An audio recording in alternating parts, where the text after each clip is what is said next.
तस्माज्जाता अजावयः यत्पुरुषं यदतुः कदिदाप्यकल्पयन् मुखस्य कौबाहो बाहुरूपादामुच्येते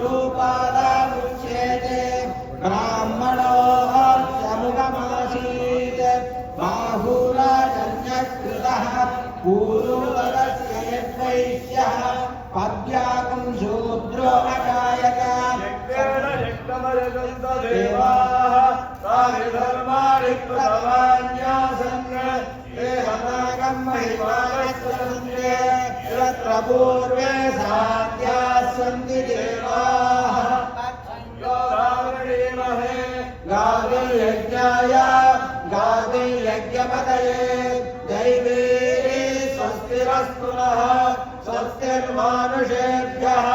वो त्वन्दिगातु भेषजम् तन्नो अस्मद्युगले